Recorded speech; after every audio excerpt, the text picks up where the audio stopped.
வணங்குகின்றேன் சுவாமி.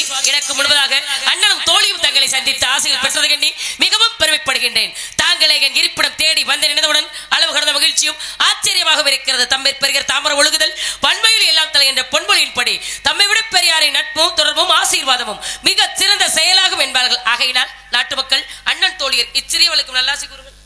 நல்லாரை காண்பது நன்று, நனிமிக்க நல்லோர் சொல்ல கேட்பது நன்று, நல்லார் குணங்களை உரைப்பது நன்று, அவரோடு இணங்கி இருப்பது நன்று என்று சொன்னார்கள். இன்று நல்லாரக வருகை தந்திருக்கும் என்னை பார்த்து அன்போடும் பண்போடும் பாசத்தோடு அற்புதமான ஒரு வரவேற்பு கொடுத்த ஒரு காரணத்தினால் தங்களை வாழ்த்த வேண்டும் என்ற காரணத்தினாலே எவ்விதமான முறையை தங்களை வாழ்த்துவதென்றால்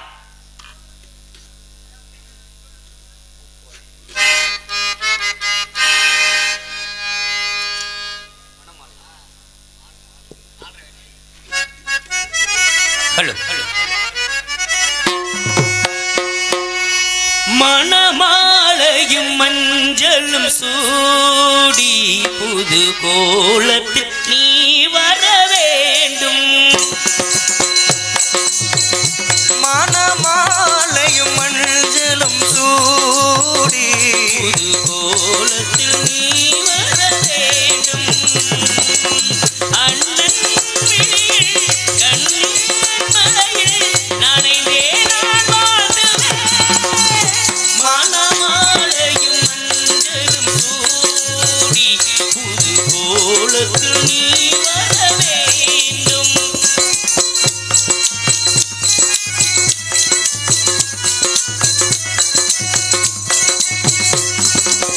தாளம்பு கைகளுக்கு தங்கத்தில் செய்த காப்பு, வாழைப்பு கைகளுக்கு வைரத்தில் செய்த காப்பு, தாளம் போட வேண்டும், பூரணம் காண வேண்டும், கல்யாண நாளில் எங்கே கச்சேரி வைக்க வேண்டும். சின்னஞ்சிறு கிளியே வா, செம்பவள கோடியே வா, சின்னஞ்சிறு கிளியே வா, செம்பவள கோடியே வா, கொடியில் அரும்பில் மலராய் மலர்ந்த மலரே நீ வாழ்கவே. மணமாலையும் மஞ்சளும் சூடி கோலத்தில் நீ வரும் நேரம்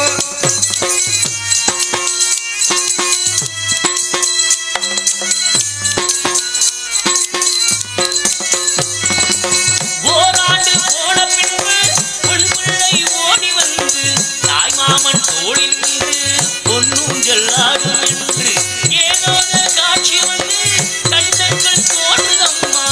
ஆனந்த வாழ்வு என்று உன் நெஞ்சம் பாடுதம்மா. செம்பவள கோடியே வா, சின்னஞ்சிறு கிளியே வா, செம்பவள கோடியே வா, சின்னஞ்சிறு கிளியே வா, கொடியில் மலராய் மலரே அமர்ந்த மலரே வாழ்கவே. மணமாலையும் மஞ்சளும் சூடி புது கோலத்தில் நீ வர வேண்டும். வாழ்க வளமுடன் வல்லாண்டு வாழ்க. அஞ்சாத வீரமல் இருக்கும் குன்றபுல ஆடி வர்ற பெண்போல் தோகை பாடி வரும் மலங்கருவிய இத்துறைவு உன்னை வாழ்க வளர்க என்று சொல்லி உன் எண்ணம் போல் வாழ்வாய் மகளே என்று சொல்லி உன்னை வாழ்த்துகின்றனமா. உன்னை பற்றி எனக்கு சகல விவரங்களும் தெரியும். நீங்க யாரு, எங்க இருந்து இங்க வந்திருக்கீங்க, எதற்காக வந்திருக்கீங்க, எப்படி இருந்து இப்படி வந்திருக்கீங்க அப்படிங்கிற விஷயங்கள் அனைத்தும் எனக்கு தெரிந்திருந்தாலும் உங்களை பற்றியான விவரங்களை எல்லாம் உங்க நாவால் சொல்ல வேண்டும், என் காதால் கேட்க வேண்டும் என்று உங்களை பார்த்து ஆசைப்பட்டிருக்கேன். ஆகினாலே கேட்கக்கூடிய விவரங்களுக்கெல்லாம் தகுந்தார்கள் பதில் கிடைக்குமா? கேள்விகள் கேட்பதெல்லாம் பகுத்தறிவு வளர்வதற்கென்றுக்காக. கேள்வி சரியா இருந்தா பதில் சரியா இருக்கும். எண்ணம் போல் வாழ்வாய் மகளே. எண்ணம் போல அந்த உலகத்துல எவன் வாழ்ந்தவன்? ஏன் யார் வாழ முடியுமா? எண்ணம் போல் வாழ்வாய் மகளே. அப்படித்தான் வாழ முடியுமான்னு கேக்குறேன். எண்ணம் போலதான் வாழ்ந்துகிட்டு இருக்காங்க. ஓ, நல்ல எண்ணத்துக்கு நல்லா இருப்பேன்றாங்க. அந்த நல்ல எண்ணம், நல்ல எண்ணம் எவ்விதமான எண்ணங்கள் நான் கேக்குறேன். யமதர்மன் நல்லவனா கெட்டவனா? எங்க யமதர்மன்? யமதர்மனாகப்பட்டவர் நல்லவர் தானே? நல்லவர் தானே. ஆமா. ஊருல அவர் வேலை என்ன அந்த வேலையை பாக்குறாரு. அவர் வேலையை அவர் சரியா செய்யணும். யமனாவே இருந்தாலும் அவர் தர்மத்தோட நடக்கிறதுனாலதான் அவருக்கு யம தர்மன் பேரு. எங்க ஊர் உலகத்துல அவரை பேசுற பேச்சு தெரியுமா உங்களுக்கு? எப்படி பேசுறாங்க? என்ன பேச்சு பேசுவாங்க. யமதர்மனுக்கே அவ்வளவு பேச்சு. ஆனா அவர் நல்லவர் தான், நல்ல செயல்ல உள்ளவர் தான். மிஞ்சி போனா ஒரு 3 பேர் உயிரை பிடிக்கிறதுக்காக அவர் நேரா வந்திருக்காரு. மத்தபடி யார் உயிரை எவன் பிடிச்சது இல்ல. சித்திரபுத்திரன் சொல்ல கிங்கிலியர்கள் போய் உயிரை பிடிச்சாந்து கொடுப்பாங்க. நல்ல மனுஷன் யமதர்மனே அந்த பாடுபட்டேன். சாவித்திரி யாரையும் கெட்டு போகணும்னு நினைக்கல, சத்தியமான திருமணம் பண்ணிக்கல, அவன் கூட மட்டும்தான் வாழணும்னு நினைச்சான். காதல் பண்ணா விரும்பினா, அதைத்தான் சொல்றேன். சரி, வேற எந்த தவறான நோக்கமும் இல்ல, தவறான எண்ணமும் இல்ல. அந்த அம்மா என்னதுக்கு எவ்வளவு கஷ்டப்பட்டுச்சு?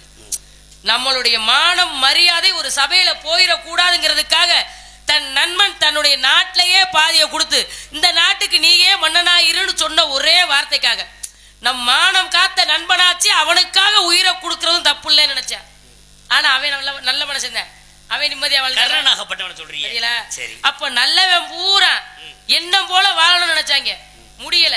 எண்ணம் போல வாழ்வாய் மகளன்னு எதை வச்சு என்ன சொல்றீங்க? வெள்ளத்தன் மணல் நிட்ட மாந்தறத உள்ளத்தனை இது உயர்வு அப்படின்னா என்னவது எவ்விதமான எண்ணங்களா இருக்கணுமா? நல்ல எண்ணங்கள் அப்படின்னா எண்ணுவது எல்லாம் நல்ல எண்ணங்கள் தான். இப்ப நாங்க என்ன சரியில்லாம நிக்கிறோமா?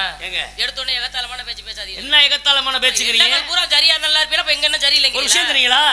எண்ணக்கூடிய எண்ணங்கள் நல்ல எண்ணங்களா இருக்கணும். அப்ப நாங்க நல்ல எண்ணம் இல்லைங்கிறீங்க. நல்ல எண்ணம்னு சொல்லலையே. உங்க எண்ணம் போல் வாழ்வாய் மகன் தானே சொல்லியிருக்கீங்க. தான் வாழக்கு வரக்கூடிய வாழ்க்கையில யாருக்கும் கெடுதல் நினைக்கிறேன். இப்ப நீங்க சொன்னீங்க சத்தியவான் சாவித்திரி ஆகப்பட்டவள் நல்ல எண்ணத்தோட தான் வாழ்ந்தா, ஒருத்தரை விரும்பின நினைச்சான், காதலிச்சான், கல்யாணம் பண்ணி வாழணும்னு. ஆனா அவ படாத பாடுபட்டா, கஷ்டப்பட்டா அப்படின்னா அதாவது இறைவன் கொடுத்த ஒரு விதிப்பிராரம் இப்படிதான் இருக்கணும் அப்படின்னு ஒரு விஷயம் உண்டு. ஏன்னா அப்பேற்பட்ட பெண்ணாகப்பட்டவளை இன்னைக்கு நம்ம பேசுறோம்னா சும்மா அவ என்ன போல நல்லா இருந்தாலும் பேசிருக்க முடியுமா?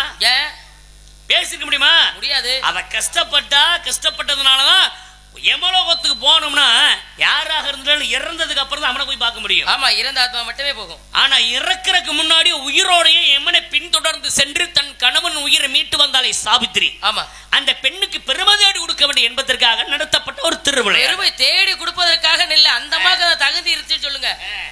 அதனால நான் சொல்றேன், சகல விவரங்களுக்காக அவளை பெருமை சொல்லி கொடுத்து சகல விவரங்களும் தெரியும்னு சொன்னீங்க. எல்லா விவரமும் தெரிஞ்ச உங்களுக்கு ஏன் கேட்கணுங்கிற எண்ணம்? என்ன கேட்க, என்ன பத்தி எல்லாம் தெரியுன்றீங்க, ஆசைப்பட்டிருக்கீங்க.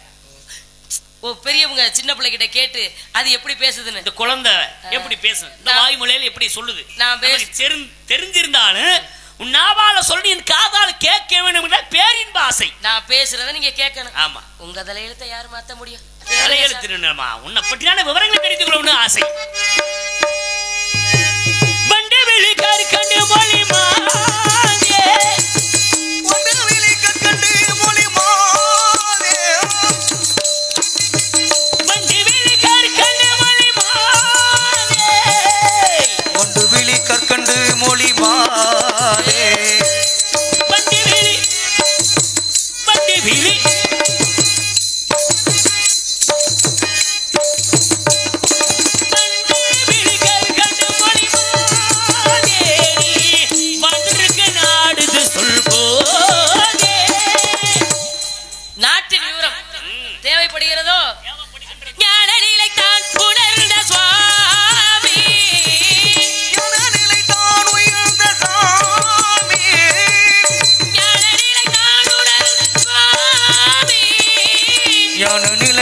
உயர்ந்த சுவாமி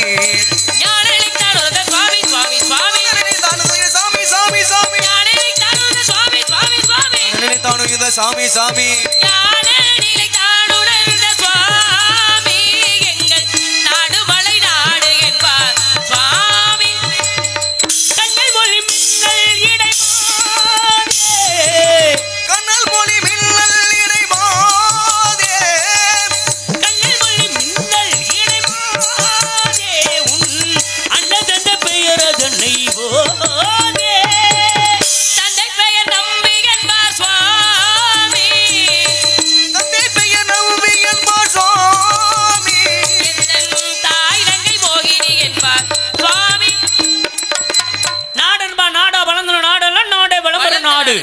ஒரு நாடு வளம் பெற வேண்டும்னா அந்த நாட்டுல வந்து அனைத்து செல்வங்களும் நிறைந்திருக்க வேண்டும். கண்டிப்பா அனைத்து செல்வங்களும் எல்லா நாட்டிலும் இருக்காது. ஒரு நாட்டுல இருக்கிறது இன்னொரு நாட்டுல இல்லாம இருக்கும். அப்ப இருக்கக்கூடிய செல்வங்களையும் பொருள்களையும் ஒவ்வொரு நாடும் ஒவ்வொரு விதத்துல பரிமாற்றங்கள் வியாபார நோக்கத்தோடு பரிமாற்றங்கள் செய்து கொண்டால் தான் அந்த நாடு சிறப்பாக இருக்கும். பரிமாற்றம் மட்டும் சரியா இருந்தா நல்லா இருக்குமா? நாட்டு ஆளக்கூடிய மன்னன் முதல் சரியா இருக்கு. பரிமாற்றம் மன்னன் மட்டும் சரியா இருந்தா சரியா இருக்குமா? இருக்காது. மக்கள் சரியா அந்த நாட்டுல இருக்கக்கூடிய அமைச்சர்கள் சரியா இருக்கணும். மன்னருக்கு பிறகு வேலை பார்க்கக்கூடிய அமைச்சர்கள் சரியா இருக்கணும். அமைச்சர்கள் தான் தெரியும் யாருக்கு என்ன குறையா இருக்கு, எதை நிவர்த்தி பண்ணுங்கிறது. இத போய் மன்னர் இடத்துல சரியா எடுத்து சொன்னா தான் அவர் அதுக்கான வேலையை பார்ப்பாரு. புரியுங்களா? ஆனா இருக்கக்கூடியவர்கள் அவரவர்களுக்கு தான் வேலையை பார்த்துக்கிட்டு இருக்காங்க தவிர மக்களோட குறைய வேலை பார்க்குற மாதிரி எதுவும் தெரிய மாதிரி இல்லை இன்னைக்கு இருக்கக்கூடிய சூழ்நிலையில. ஆனா இருந்தாலும் இந்த இடத்துல உங்க நாடு தொண்டை நாடு, ஊரு சிற்றூர் பெயர் யாரு பேரு? உங்க பேர் தான் வள்ளி சுவாமி. நீங்க தான் வள்ளி. இங்க எதுக்கு வந்திருக்கீங்க? சும்மா இங்கிட்டு கத்திக்கிட்டு திரியறான் காட்டுக்குள்ள. சும்மா எதுக்காக தெரியுங்க? ஊர் எங்கிட்டா போய் கத்த வேண்டிய? ஊருக்குள்ள இருந்து கத்துனா அடிக்க வருவாங்கன்னு நாங்க காட்டுக்குள்ள வந்து கத்திக்கிட்டு இங்கேயே இடத்துக்கு வர்றீங்க. அப்படிங்களா? இப்ப இந்த மாதிரி பறவை விரட்டுவதற்காக நாள் அப்படி கத்திக்கிட்டு திரியீங்க? என்ன சுவாமி, அறுவடை தருவாயில தான் வந்திருக்கிறோம். அறுவடைனா என்ன அறுவடை? தினக்கதிர் எல்லாம் இருக்கு, தெரியல உங்களுக்கு? விவசாயமா நீங்க பாக்குறது? என்ன சுவாமி, விவசாய குடும்பத்துல பிறந்த பிள்ளைகிட்ட போய் இப்படி சொல்றீங்களா நீங்க? கேக்குறேன். அதெல்லாம் அறுவடைனா என்ன அறுவடை பண்றீங்க? சாமி, நான் அறுக்கிறதுல பெரிய ஆளு. எந்த விதமா இருக்கிறது? அறுவடை அறுவடை செய்வதில் பெரிய ஆளு. அப்படி என்ன அப்படி விதைச்சிருக்கீங்க? கருந்தனையும் செந்தனையும் விதைச்சு வச்சிருக்கா எங்க அப்பா வண்ணனும். சரி, ஆமா, பொறுமையா பேசுங்க. அதத்தான் பாதுகாத்துக்கிட்டு இருக்கோம் நாங்க. கருந்தனை செந்தனை. ஆமாம் சுவாமி. அத நீங்க காவலுக்கு வந்திருக்கீங்களா? அதத்தானே இப்ப சொன்னேன், அப்புறம் திருப்பிட்டு அதுக்கு தான் வந்தீங்களா? ஏன்டா பதிலா சொல்லுமா? ஏன் மருதோட சொன்னா முத்து உதிர்ந்து ஒரு தடவை சொல்ற அப்புறம் திருப்பி அப்படி கேட்டுக்கிட்டு சொல்லுங்க. நான் கேக்குறேன், கேளுங்க. உங்களை யார் இங்க வர சொன்னா காவலுக்கு? ஏன் உங்க வீட்டுல ஆளுகள் இல்லையா? அண்ணங்க 7 பேர் இருக்காங்களே, அண்ணங்க அவங்க எவனா வந்துட்டு போன. நீ பொம்பளை போல உன்னை பார்த்தா பருவமடைந்த பெண்ணாட்ட இருக்கீங்க. நீங்க வந்து இந்த இடத்துல நின்றுகிட்டு காவலுக்கு வந்திருக்கிறேன். ஆம்பளை ஆளுகளுக்கு ஒத்து வராது, பொம்பளை பிள்ளைகளுக்கு தான் அது ஒத்து வரும். எது? காக்குறது. காக்குறதா? ஏமா, ஒரு நாட்டை காக்கணும் சரி, வீட்டை காக்கணும் சரி, வீட்டை வேணும்னா பெண்கள் காத்துக்கிட்டு இருக்கலாம். இப்படி காட்டுக்குள்ள வந்துகிட்டு நானும் காத்துக்கிட்டு இருக்கேன் என்ன மாதிரி தான். இதுக்கு தான் சொன்னேன், மென்மையா காக்குறதுக்கும் அதிரடியா காக்குறதுக்கும் வித்தியாசம் இருக்கு. நீங்க எப்படி? அடிதடினா ஆம்பளை இறங்கிடுவாங்க, சரி, அமைதியா சண்டை ஒண்ணுமா பொம்பளைய பேசிக்குவோம் நாங்க. நீங்க எல்லாம் சண்டை ஓட்டுட்டு அடிச்சுக்கிட்டு கத்திக்கிட்டு இருப்பீங்க. சும்மா அடிக்கிற மாதிரி ஒரு வார்த்தையா சொன்னா போதும், அவங்கிட்ட கத்திக்கிட்டப்பா நம்ம வாட்டில போயிடலாம். இந்த மாதிரி பல வேளத்துல பல இடத்துல செய்யறது இல்ல. அமைதியா எந்த உயிருக்கு சேதாரம் இல்லாம பறவை விரட்டணும். அதனால ஆக்கும் தன்மை ஆண்களுக்கும் காக்கும் தன்மை பெண்களுக்குங்கிறதால இறைவன் படைக்கும் போதே தலையில எழுதி அனுப்பிட்டார் உங்க அப்பா பிரம்மா. அவரே அனுப்புறது இருக்கட்டுமா? அதுக்காண்டி நீங்க வந்துட்டு உன்னை யார் இந்த வனத்துல விட்டு போனா? அதுவா அந்த கதை பெரிய கதை சாமி. எங்க அப்பா என்னை கண்டெடுத்தப்ப வேண்டுதல் வச்சுக்கிட்டாராம். என்ன வேண்டிக்கிட்டாரு? முருகா, எனக்காக அழகான ஒரு பொம்பளை பிள்ளைய கொடுத்துருக்கேன். எரியுமே அழகான ஒரு பொம்பளை பிள்ளை. அதான் நினைச்சேன், சொல்லும் போது வரணுமே ஆத்திரம் உங்களுக்கெல்லாம். அதனால முருகா, உனக்காக தின விதைச்சு என் பிள்ளைய காவலுக்கு அனுப்புறேன் அவங்க அப்பா அப்ப வேண்டிக்கிட்டாரு. அப்ப தாயை சிறந்த கோவிலுமலை, தந்தை சொல்மிக்க மந்திரமலை என்று சொல்லுக்கு அப்பா சொல்றதுக்கு நீங்க காவலுக்கு வந்திருக்கீங்க. உண்மையா சுவாமி? நாளா சில பேர் மாதிரி அப்பா பேச்ச கேட்காம ஏன் சௌரியத்தான் தெரிவேன், நான் செய்யறதான் செய்வேன் அப்படின்னு அப்பா சொல்ல எகுத்து பேசுற பிள்ளைலாம் நான் கிடையாது. நிறுத்துங்க. அப்படி சில ஆளு இருக்கு. நீ யார சொல்றன்னு தெரியுது, நீ என்னத்தான் சொல்றன்னு தெரியுது. நான் அப்பா ரமேஷ், இவர் பேரை சொன்னா நான் யதார்த்தமா தானே சொல்றேன். இவர் என்னமோ சொன்னா என்னமோ கதையல்ல. இங்க நம்ம 2 பேரும் தான் பேசிக்கிட்டு இருக்கேன், அங்க பேசக்கூடாது. புரியுங்களா? எதற்காக சொல்ல வர்றா? என் தந்தையாகப்பட்டவர் என்ன படைத்து இப்படி எல்லாம் ஒரு பொம்பளை புள்ளைய பார்த்து கல்யாணம் பண்ணி புள்ள குட்டியோட வாழ்றான்னு அப்பா சொன்னாரு. எனக்கு அதுல விருப்பம் இல்ல. நாளா பரசுராமே மாதிரி. ஆமா, அதுல விருப்பம் இல்லாதனால எந்த ஒரு ஈடுபாடும் இல்லாத உழன்று திரியுதுனாலதான் இப்படி ஒரு நாளைக்கு ஒரு இடம் தங்க கூட சாபத்தை பற்றி இப்படி உழன்று திரிகின்றேன். எல்லாமே உலகத்தின் நன்மைக்காக தான். இங்க கூட வந்திருக்கேன்னா உனக்கு ஒரு பெருமதி அடி கொடுக்கணும்னு நான் வந்திருக்கேன். சுவாமி, இந்த பொய் பேசுற வேலையெல்லாம் வேற எங்கேயாவது பேசுங்க. என்ன பொய் பேசுறேன்? உலக நன்மைக்காக உழைக்கிறீங்களோ? கண்டிப்பா. நான் எங்கேயாவது தவறு பண்ணிருக்கேனா? இப்ப பசிக்கிறதுனாலதான் உழைக்கிறோம்னு சொல்றோம். சரி, பசின்னு ஒண்ணு இல்லைன்னா யாராவது வேலைக்கு போக மாட்டோம். போக மாட்டோம்ல. அதே தேவைப்படுறதுனாலதான் வேலைக்கு போறேன். பசிக்கிறதுனால தேவைக்காகத்தானே வேலைக்கு போறேன். இல்லாட்டி வேலைக்கு போகணுங்கிற அவசியம் இல்ல. அதே மாதிரி தான் நீங்களும் அப்படின்னா நான் என்ன, எனக்கு பசிக்குதா, எதுக்கு தேவையா? தனக்கு தேவைன்னா தானே வேலைக்கு போவாங்க. சரிங்க, அதே மாதிரி சொல்லுங்க. உலக நன்மைக்குன்னு சொல்லாதீங்க. ஆமா, நான் தேவைக்காக கலகம் செய்யறேன்னு சொல்லுங்கன்னு சொல்ல வந்தேன். என்னோட தேவை நீங்க என்ன சொல்ல வரீங்க? ஒரு நாளைக்கு ஒரு கலகம் செய்யலாம், சிரசு வெடிச்சிருமே. செத்துருவீல. இறப்பு என்பது நார்தன் கிடையாது. என்ன செத்துருவேன்? தலை வெடிச்சிரும்ல. சிரசு வெடிச்சா அதோட போயிடாதுமா. அதுல இன்னொரு விஷயம் இருக்குது. இப்ப ஒரு நார்தான் தான் இங்க இருக்கேன். என் சிரசு வெடித்துச்சுன்னா சும்மா வெடிக்காது, 1008 சுக்குநூறாக வெடிக்கும். அந்த 1008 சுக்குநூறுல இருந்து 1008 அண்டங்கள் தோன்றும். சரி, 1008 அண்டங்கள்ல இருந்து 1008 பிரம்மன் தோன்றுவார். 1008 பிரம்மன்ல இருந்து 1008 நாரதர் தோன்றி விடுவேன். ஒரு நாரதனுக்கு அங்கக்கு இங்க கலங்க. இதுல 1008 நாரதர் சொன்னா எதுக்காக ஐயா அப்படி ஏற்பட்டப்படக்கூடாது. சாமி நீங்க ஒரு ஆள் வர்றதே ஊர்ல பெரிய போராட்டமா இருக்கு. ஊருக்கு ஒரு நாரதர் இருந்தாருன்னா ஊர் நிம்மதியா இருக்கு. அது ஊருக்கு பல விதமான உங்களை போல மனிதர்கள் நாரதர் வேலை பார்த்துட்டு இருக்கு, அதே வேலை செய்யும். ஆனா இந்த இடத்துல தேவலோக நாரதர் ஆகப்பட்டவனா அப்படி பார்த்தாலும் எங்க ஊர் நாரதர்களை மிஞ்ச முடியாது. நிறைய அனுபவப்பட்டிருப்பீங்க. நீங்க வந்து இவ்வளவு நேரம் ஜண்டை வராம இருக்கு, இந்நேரம் எங்க ஊர் நாரதர் இருந்தா இந்நேரம் அறுவாள் எடுத்து வெட்டிக்கிட்டு இருப்பாங்க. அந்த நாங்க காவல் பாத்துக்கிட்டு காவல் காக்கிறது சரிதாமா. உன்ன மாதிரி பொம்பளை பிள்ளை எந்த இடத்துலயாவது காவல் காத்த அந்த காவல் வெற்றி அடைஞ்சிருக்கா இல்ல உருப்பிட்டு இருக்கான்னு கேக்குறேன். இந்த பாருங்க இது மாதிரி ஏகவசனம் கூடாது. காவல் பாத்துருக்காங்களா தெரியுமா சொல்லுமான்னு கேட்டா சொல்லலாம். காவல் உருப்பிட்டு இருக்காங்க வித்தியாசமா பேசாதீங்க. பொம்பளை பிள்ளை பேசக்கூடாது. நான் உங்களுக்கு எவ்வளவு மரியாதை கொடுத்து பேசிக்கிறேன். சாமிங்கிறனால மரியாதை கொடுத்து பேசல. அப்புறம் உருப்பிட்டு இருக்கான்னு கேக்குறீங்க. நான் கேக்குறேன் எங்க எந்த இடத்துல பெண்ணு காவல் கத்துறா சொல்லு. பொம்பளை புள்ள மனசு வச்சாதான் எதுவுமே உருப்பிடும். இன்னைக்கு நீங்க காவல் கத்துறீங்களா? ஆமா. இது குல வழக்கமா தொன்று தொட்டு பழக்க வழக்கமா? அந்த பழக்க வழக்கமே கிடையாது. நான் தான் முதலா காவலுக்கு வந்திருக்கேன். வேற யாருமே குடும்பத்துல வரலையா? இதுக்கு முன்னாடி யாரும் வரல. எங்கேயும் வரலையா? அல்ல காவலுக்கே வரல. நான் அடிச்சு சொல்லுவேன். ஏன்னா உங்க மேல சத்தியம் பண்ணவா? யார் மேல சத்தியம் பண்ற?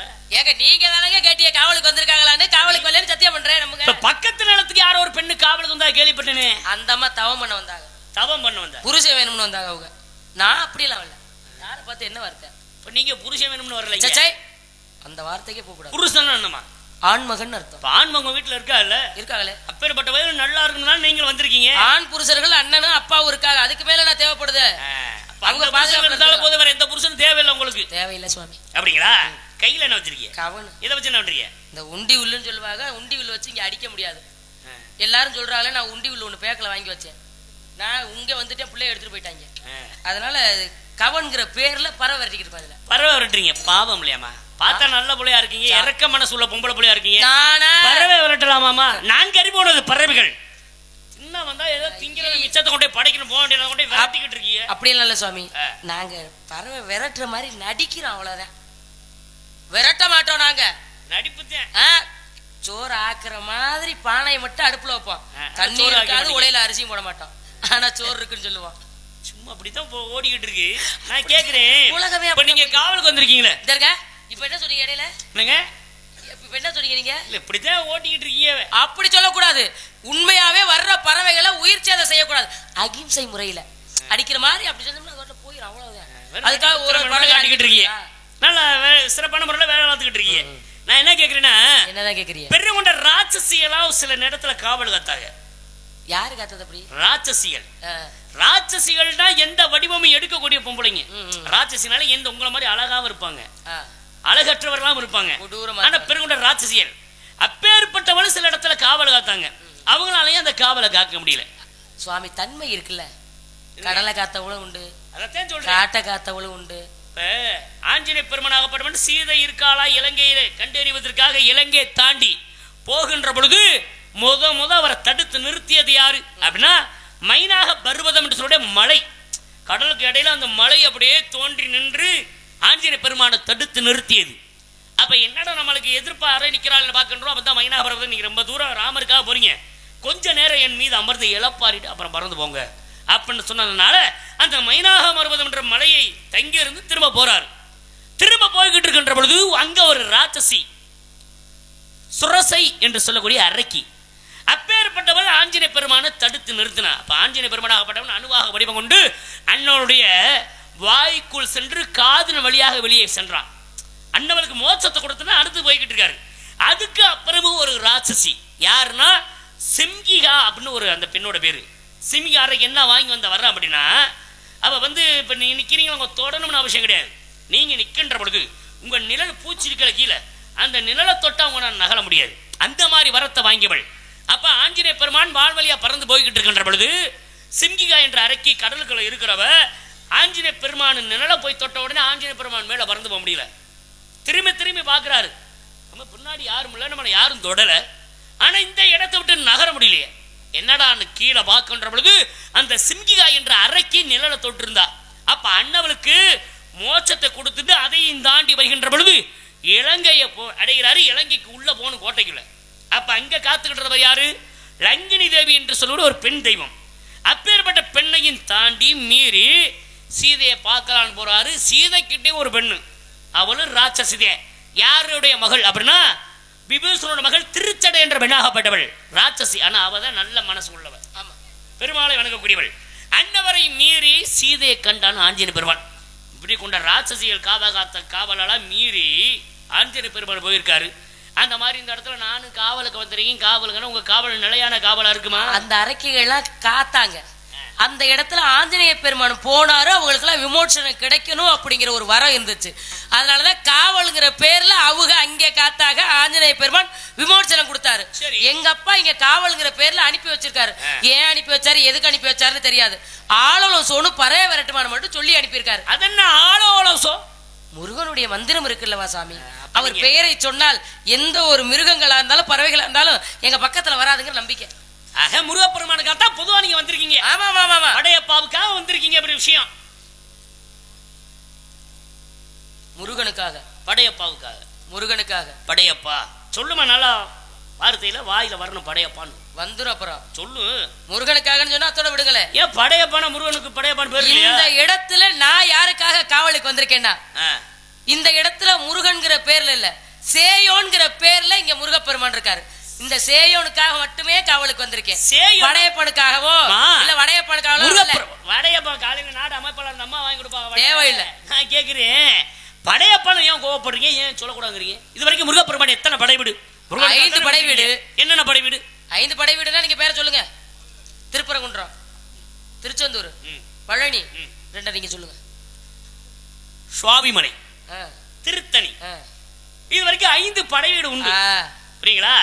6வது படை வீடு கொஞ்ச நேரத்துல உருவாகும். எங்க 5 தானே இருக்கு? 5 தான். இன்னொரு 6 எப்படி வரும்? எப்படி வரும்? அல வீடெல்லாம் கட்டி வெள்ளை வெள்ளையில அடிச்சாச்சு. வீடு கட்டி. ஆமா ஆமா, 6வது படை வீடு. வீடு என்னமா? 6வது படை வீட்டுல அமரணும்னா அதுக்கு ஏதாவது சிறப்பு இருக்கணுமே. சிறப்பு இருக்கணும். அந்த நாடி நாங்க இதனால் வரை அந்த சிறப்பை கேட்டதே இல்லையே. 5 படை வீடு இருக்கு முருகனுக்கு, அவருக்கு பெருமைகள் இருக்குன்னு கேள்விப்பட்டிருக்கோம். அதனாலயே 5 படை இருக்கிறதுனால அண்ணவருக்கு படையப்பான்ங்கிற பேரு. இன்னொரு நாளைக்கு படையப்பான் பேரு வர காரணம் இருக்கு. பேரை சொன்னா ஒருவேளை 6 படை வந்துருச்சுன்னா தேவையில்லை. 6 படை வந்துருச்சுன்னா என்னது? அப்ப 6 படையப்பாவல் ஆயிரும். ஆமா, அப்படி என்ன சிறப்பு வர போதீங்க? சிறப்பு வர்றதுனால நான் வந்திருக்கேன். நீங்க வந்த கலகம் தானே சாமி வரும். நற்கலகம் வருவது உண்டுமா? அப்படி என்ன நற்கலகம்? பத்மாசுரன் ஒரு அசுரன் இருந்த அந்த அசுரனாகப்பட்ட என்ன வர வாங்கியிருந்தா சிவபெருமான்ட்ட? அழியாத வர வேணும்னு கேட்டேன். ஆமா, சாகா வர வேணும்னு கேட்டேன். கொடுத்தாரா? கொடுத்தாரு. கொடுக்கல. கொடுத்தாரு. சாகாத வரம் அப்படின்னு தர முடியாது. எப்பேற்பட்ட அசுரனை இறந்துதான் போகணும். உனக்கு அப்படி வரம் தர மாட்டேன். உனக்கு வேணும்னு வித்தியாசமான ஒரு தர்றேன். உன் கைய கொண்டு யார் தலையில வைக்கிறியோ உனக்கு வேண்டாம், வேணாம், இருக்கவே கூடாது அப்படின்னு மனவெறுப்போட ஒருத்தன் தலையில போய் கைய வச்ச அப்படின்னா அவ எரிஞ்சு சாம்பலா போயிடுவேன். அப்படிங்கிற வரத்தை சிவபெருமான் கொடுத்துட்டாரு பத்மாசுரனுக்கு. ஆமா, அவன் அசுரன். வரத்தை வாங்கிட்டு போய்கிட்டு இருந்தேன். ஆமா, அவன் அப்படியே விட்டுலாமா? சிவன் கிட்ட வர வாங்கினா சாதாரண விஷயமா? அவ எத்தனை வருஷ காலமா தவம் இருந்தா உடம்பையே வெட்டி வெட்டி போட்டு வர வாங்கினவனு உண்டு இல்ல? கண்டிப்பா உண்டு. இருக்கல்ல? அப்ப வரத்தை வாங்கிட்டு போனவன சும்மா அப்படியே விட்டோம்னா அது எதுக்காக? கண்டவன் தலையில பூரா கைய வச்சு அழிச்சு போடுவான் மட்டும் என்பதற்காக அவனை போய் நான் வழிமறிச்சேன். நல்லது செய்ய வழிமறிச்சேன். வழிமறிச்சியடா வர என்னடா வர வாங்கிட்டு வந்து கேட்கின்ற பொழுது இந்த மாதிரி என் கையை கொண்டு யார் தலையில வச்சாலும் எரிஞ்சு சாம்பல போற வரத்தை வாங்கிட்டு வர்றேன். ஏண்டா வர வாங்கினியே, வரம் வாங்கிட்டேன்னா அதை சோதிச்சு பாத்தியான்னு கேட்டேன். இல்லையே அப்படின்னா எவ்வளவு நல்ல காரியம். அப்ப உனக்கு சொல்றதுல அவன் அழியணுமா இல்லையா? அப்ப வரத்தை வாங்கிட்டா அந்த வரத்தை சோதிக்கணும். உனக்கு வரம் கொடுத்தது யாரு? சிவபெருமான். அப்ப சிவபெருமான்ட்ட நீ சோதிச்சு பாரு. அவர் தலையில முத கைய வச்சு பாடுறா. நல்லா கொடுத்த வரம் சரியா இருக்கா இல்லன்னு பாக்கலாம். ஏன் சாமி அப்படி சிவன் தானே உனக்கு வரம் கொடுத்தாரு. நீ கைய வச்சா எரிவாங்களா எரிய மாட்டாங்களா? ஏன் தலையில கைய வச்சு பாரு சொல்லிருக்க வேண்டியதானே? அவி அழியணும்னா எங்க கொடுத்தாலும் அங்க அனுப்புனா தானே சரியா இருக்கு. அனுப்பியாச்சு. அப்பதான் விறுவிறுன்னு போனேன். போனாரு. சிவபெருமான் பார்த்தாரு. என்னடா இவ்வளவு நேரம் கிடந்து தவங்கிறது வரத்தை வாங்கினவே போனவே திரும்ப வரானே. என்னப்பா மறுபடி வர? போனவே அவன் பாட்டுக்கு போயிட்டானா எந்த பயமும் இல்ல. போனவே திடீர்னு வந்தாலே ஒரு பதட்டம் இருக்கும். என்ன எதுக்கு வரான்னு தெரியல. அப்ப கேட்ட உடனே என்னப்பா திரும்பி வர கேட்கின்ற பொழுது நீங்க வரமெல்லாம் கொடுத்தாலும் சரித்தேன். நீங்க கொடுத்த வரத்தை நான் சோதிச்சு பார்க்கணும். எப்படி சோதிச்சு பார்க்கணும்னா எப்படி என்ன பண்ண போற? எனக்கு வரம் கொடுத்த நீங்க தானே, உங்க தலையில நான் முத கையா வச்சு பாக்குறேன். எரியுறீங்களா எரியான்னு பாக்கணும்னு சிவபெருமான் மிரண்டு, ஆஹா இவன் என்னடா இடம் கொடுத்த இடத்துல நமக்கே பலி கொடுக்க வேண்டான் அப்படின்ட்டு மிரண்டு ஓடுறாரு. ஓடி எங்க ஒளிஞ்சாரு? ஒரு மூங்கில் மரத்துக்குள்ள அணுவாக உருவ மாதிரி ஒளிஞ்சுக்கிட்டாரு. அந்த நேரத்துலதான் என் பாட்டன் பெருமாள் பார்த்தாரு. ஆகா மச்சினை எப்படி போய் மாட்டிக்கிட்டானே சொல்லிட்டேன். இவன்ட்ட இருந்து நம்ம எப்படி அந்த சிவபெருமானை காப்பாற்றணுங்கிறக்காண்டி என் பாட்டன் பெருமாள் என்ன பண்றாரு, மோகினி அவதாரம் பெண்ணாக வடிவம் கொண்டு காட்டுக்குள்ள வந்து நிக்கிறாரு. அவன் வர்றதுக்கு வழியில கண்ட உடனே பெண்ணை கண்ட உடனே அவன் சிவபெருமானை மறந்துட்டான். ஆனா ஒண்ணு சுவாமி, அழகுனாலே ஆபத்து இருக்குன்னு என்ன வேலைக்கு போனோங்கிறதே மறந்துட்டு பொம்பளை பின்னாடி போயிட்டான் பாருங்க. கண்டிப்பாமா, அவன் சிவபெருமான் தலையில கை வைக்க போனவன் வனத்துக்குள்ள இப்படி அழகான பெண்ணை கொண்டு, ஆஹா இம்பிட்டு ஒரு அழகா இருக்காளே, இந்த பெண்ணை நம்ம அடைஞ்சா எங்க, அங்கே திருப்பி கதைய சொல்லுங்க. இவள் நேரம் சரியா போயிடுச்சு, இப்ப என்ன அப்படி கைய வச்சுக்கிட்டு சொல்லிக்கிட்டு இருக்கேன், சொல்லுங்க. அப்ப மோகினி அவதாரத்துல இருந்த என் பாட்டன் பெருமாள் மகாபசனை கண்ட உடனே மதிமயங்கி நின்றான். இம்பிட்டு அழகா இருக்காளே, இவளை நம்ம அடைஞ்சா என்ன அப்படின்னு. நல்லா இருப்பீங்க பத்மாசுரன் கதையிலமா, நீ எனக்கு மக மாதிரி, நான் உனக்கு அப்பா மாதிரி. உண்மையிலே நீங்க அண்ணே, நான் உங்களுக்கு தங்கச்சி. அதோட நிறுத்தி கதைக்குன்னு சொல்லிக்கிட்டு இருக்கேன். அப்ப இவளை அடைஞ்சா என்ன அப்படின்னு கிட்டத்துல நெருங்குகின்ற பொழுது அப்பதான் மோகினி அவதாரத்துல இருந்த பெருமாள் சொல்றாரு, என்ன சொல்றாரு, எப்பா நீ அடையணும்னா கிட்டத்துல வராத, ஒரே வாடையா இருக்கு, ஓடியே வந்தாரு, ரொம்ப நாள் ஆச்சு போல. ஐயோ, அசுரன்னா எங்க குளிக்க போற, அதனால பக்கத்துல வாடையா இருக்கு, பக்கத்துல எங்கேயாவது குளம் இருந்தா அங்க போய் குளிச்சுட்டு அதுக்கப்புறம் எங்க கூட. இருந்த குளத்துல பூரா தண்ணி இல்லாம ஆக்கி விட்டாரு, அப்புறம் எப்படி போய் குளிப்பாரு? இங்க வித்தியாசம் தானே. அப்ப சொன்ன உடனே நீ விரம்பி வேமா ஓடுறியான், எங்கேயாவது போய் குளிக்கணும், ஏடா அம்பிட்டு அழகா இருக்காள் விடலாமா அடையணுமேன்ட்டு வேமா போய் பாக்குறான். அங்க ஏற்கனவே பெருமாள் என்ன பண்றாரு, எந்த குளத்திலையும் தண்ணி இல்லாம ஆக்கி விடுறாரு. போய் பார்த்துட்டு குளத்துல எந்த குளத்திலும் தண்ணி இல்லையே, ஆனா நான் உங்க கூடணும், என்ன பண்றது அப்படி சொன்ன உடனே அப்பதான் மாடு நடந்து போன பாதையில மாட்டோட கோமியம், எரும மாடு இல்லாம அது பசுமாடுமா, காட்டு மாடு. அப்ப அந்த பசுமாடு நடந்து சென்ற அந்த குளம்புல மாட்டோட கோமியம், அது கங்கைக்கு சமமான நீர். கண்டிப்பா அதை எடுத்து உன் தலையில தெளிச்சுக்கிட்டு வா, நீ குளிச்சதுக்கே சமம் அப்படின்னா. அப்புறம் என்ன, அதனாலதான் பொம்பளை பிள்ளைய பாத்துக்கிட்டே ஏதாவது எங்கேயாவது ஒருத்தர் போயிட்டு வர்றான்னு வச்சுங்களேன், குளிக்காம வந்துடுறாங்க. ஆனா முக்கியமான இடத்துக்கு போறான், ஆமா குளிக்கணும்னா இனிமே குளிக்க முடியாது, தீர்த்தம் போல தெளிச்சுக்கிட்டா தண்ணியை தலையில தெளிச்சுட்டு கிளம்பி அந்த காரியத்தை போயிருவாங்க. அந்த மாதிரி அவசரப்பட்டு என்ன பண்றான், கோமியம் சொன்ன உடனே அதை எடுத்து தெளிக்கிறதுக்கு பதிலா அவன் அப்படியே கையோடு எடுத்து தன் தலையில வச்சா எரிஞ்சு சாம்பலா போனேன். சரி, அப்ப அந்த அசுரன் அழிந்தான். அது அழித்த உடனே சிவபெருமனாபத்துக்கு அப்புறம் அணுவாக இருந்தவர் உருவம் தாண்டி வெளியில வந்து, எப்படி மாப்பிள்ளை இப்படி அவனை கொண்டீங்க அப்படி கேட்டு நடந்த விஷயத்தை சொன்ன உடனே மாப்பிள்ளை என்னாரு, இவர் வந்து பார்த்தோன்னதே அவர் மேல இவர் ஆசைப்பட்டுட்டாரு. சொல்றே கேளுங்க, மகாவசனா மாறிட்டாரு. மறுபடியும் எப்படி அழிச்சுன்னு சொன்னேன். அப்ப சொல்றாரு, மோகினியாக அவதாரம் எடுத்தேன், எங்க எனக்கா இன்னொரு தடவை அவதாரம் எடுங்களே அப்படின்னு. மறுபடியும் சிவபெருமானுக்கு முன்னாடி மோகினி அவதாரம் நின்ற உடனே அவருக்கு ஆசை வந்துச்சு. அதனால இருவரும் சேர்ந்ததுனால் கையப்பன் சொல்ல ஐயப்பன் உருவாக காரணம் வருது. இப்படி உலகத்துல நன்மைக்காக இப்படி பல விதமான நன்மைக்காக இப்படி எல்லாம் தேவலோகத்துல இருந்து வந்து செஞ்சிட்டு இருக்கீங்க. இந்த இடத்துக்கு வந்தாலும் என்ன நன்மை செய்ய போறீங்க, இடத்துல என்ன நன்மைக்காக செஞ்சீங்கன்னா அது நல்ல விஷயம் தான். பெண்களுக்குள்ள பருவங்கள் 7 வகை சுவாமி. என்னென்ன பருவம், பேதை பெருமை மங்கை மடந்தை அறிவை தெளிவை பேரலமன், 7 வகை பருவம். இந்த 7 வகை பருவத்துல நீங்க அடைந்திருக்கின்ற பருவம் மங்கை பருவம் சுவாமி. நான் கேக்குறேன், என்ன கேக்குறீங்க, மங்கை பருவம் அடைந்தா தான் இந்த வனத்துக்கு வரணுமா? அப்படிதான் கணக்கு இருக்கா. இங்க பாருங்க, ஒரு பறவை வரட்டணும்னா சின்ன பிள்ளைங்க கூட வந்து பறவை வரட்டலாம், இல்ல வயது முதிர்ந்த பாட்டிமார்கள் வந்து பறவை பச்சை பிள்ளைய கொண்டே பரன்ல ஏற சொல்லுவாங்க, இல்லாட்டி பாட்டியை கொண்டே பரன்ல ஏற சொல்லுவாங்க. தடுமாறி விழுந்தா யாரு உள்ள வர்றது, யாரு உள்ள வர்றது, எங்க அப்பாவை பிடிச்சு கொண்டு வரதுக்கா? சின்ன பிள்ளைங்க வெள்ளாம வீடு வந்து சேராது. ஆமா, சின்ன பிள்ளைங்கிட்ட ஒரு வேலையை கொடுத்தோம்னா அது பொறுப்புலாம இருக்குங்க. இல்ல சுவாமி, வயது முதிர்ந்த பாட்டிமார்களை அனுப்பணும்னா எங்க அப்பா சின்ன பிள்ளையில இருந்து சொல்லி இருக்காரு, பொம்பளை பிள்ளைனா இப்படித்தான் இருக்கணும், இப்படித்தான் நடந்துக்கணும், இப்படித்தான் வேலை பார்க்கணும். அதனால என் பிள்ளை பக்குவமா இருக்குங்கிற நம்பிக்கையில காவலுக்கு அனுப்பி வச்சிருக்காங்க. இப்ப பருவத்துல வந்தனால உங்களை அனுப்பி வச்சிருக்காரு. சரி, வயது முதிர்ந்த பாட்டிமார்களா இருந்தா இந்த இதை தாண்டி அதை தாண்டி வரப்பு மேட்டுகளை தாண்டி, ஏன் அப்படியே சொல்லணுமா, வயசு முதிர்ந்த வரப்புகளை கடந்துன்னு சொல்லலாம்ல. ஆமா, கடந்து தாண்டி தாண்டி தானே போகணும். நல்லா உங்களுக்கு என்ன போல அப்ப அதே மாதிரி பறவை விரட்ட முடியாது. ஆனா நீங்க பருவத்துல வந்திருக்கீங்க, நீங்க எதையும் தாண்டி எந்த வேலையும் பாப்பீங்கிற விஷயத்துல அப்படியெல்லாம் இல்ல, இதை மட்டும்தான் தாண்டணும், இதை தாண்ட கூடாதுங்கிற வரமுறையோட தான் நான் காவல் பார்ப்பேன். அப்படிங்களா? எதை வேணாலும் தாண்ட வேணாலும் போக மாட்டேன். இப்படித்தான் பருவத்தோட இருந்தால் எனக்கு நீங்க இப்படி வந்தது ரொம்ப வருத்தமா இருக்குமா? என்னப்பா ஏப்பா என்ன இப்படி வந்ததுல ஒரு வருத்தமா இருக்கு, பிரச்சனை எப்ப ஆர்வம் இது சரியில்லை பிரச்சனை என்ன சுவாமி? சுவாமி சுவாமி அப்பனோட பிறந்தவரமா ஒரு இவர் தண்ணி அடிப்பாரா? அப்ப எங்க அப்பனோட பிறந்தவர் தான் வரும். அப்படி சொல்லாதீங்க சுவாமி, காசுல இல்ல, எதுவுமே தோற்றத்துலதான் இருக்கு. ஆனா பருவத்தோட இருக்கிற உங்களுக்கு ஒரு பதிய பார்த்து நான் வந்திருக்கேன். இவங்க மட்டும் என்னமோ இங்க 50,000க்கு துணி தச்சு போட்டுக்கிற மாதிரி இத போத்திசில எடுத்து. பிரம்மச்சாரிமா என்ன பிரம்மச்சாரி? நான் ஆடை போதும். நான் இப்ப முருகன் பக்தியா தான் இருக்கேன். இது போது எனக்கு. அப்படிங்களா? ஆமா. சரி அதெல்லாம் சரி. இப்போ உனக்கு நான் புருஷன் பார்த்துட்டு வந்திருக்கேன். எங்க இருக்காரு அவரு? வர எவ்வளவு நீங்க தெய்வீக புருஷன். நீங்க எனக்கு பார்த்து வந்த புருஷன் யாரு? எப்பேற்பட்ட புருஷன் அப்படி விஷயத்தை சொல்றீங்க? சொல்லுங்க. கட்ட போறீங்க கட்டி முன்னா வைக்க போறேன். கட்டி உன்ன வைக்க போறேன்.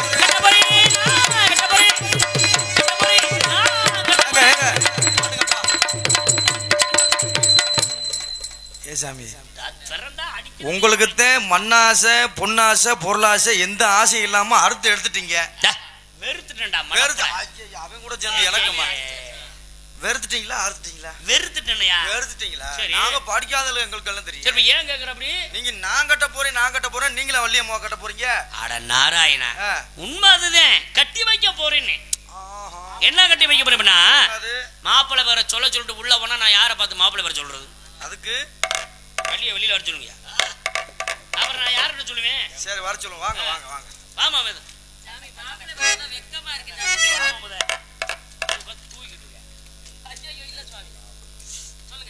அதாவது ஒரு விஷயமா ஒரு இடத்துல பெண்கிட்ட பேசிக்கிட்டு இருக்கோம்னா பொம்பளை புள்ள கட்ட போறேன் நீங்க வாசிக்கப்பா. ஏமா வாங்குறீங்க?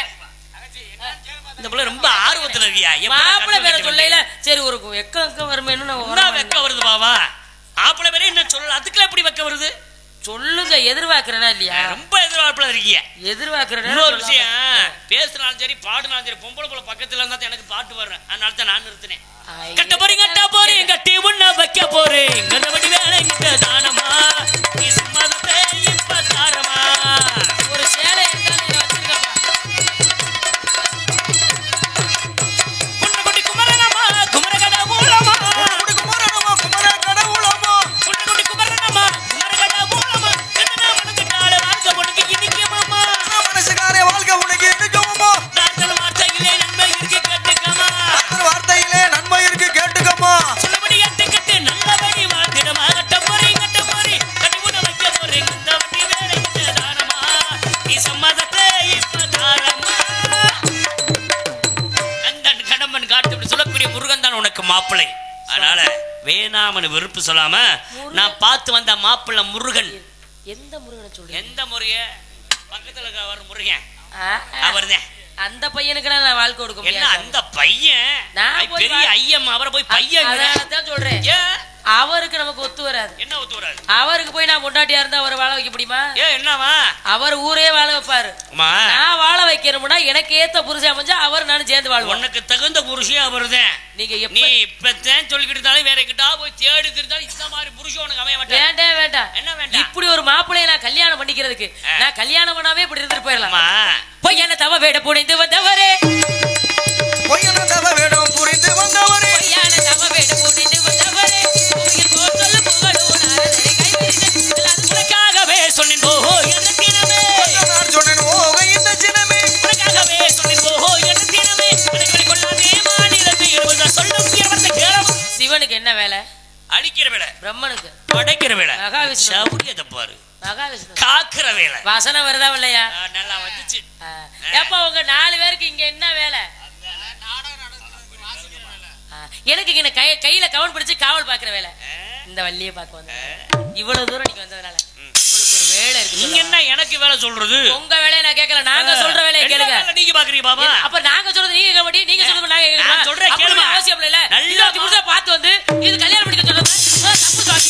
எதுக்கு பேசுறீங்க சுவாமி? குட்டி ஊட்டியா? கல்யாணத்தை முடிஞ்ச அப்புறம் ஊட்டி மாமா. இந்த வள்ளி அந்த முருகனுக்கு கூட்டி,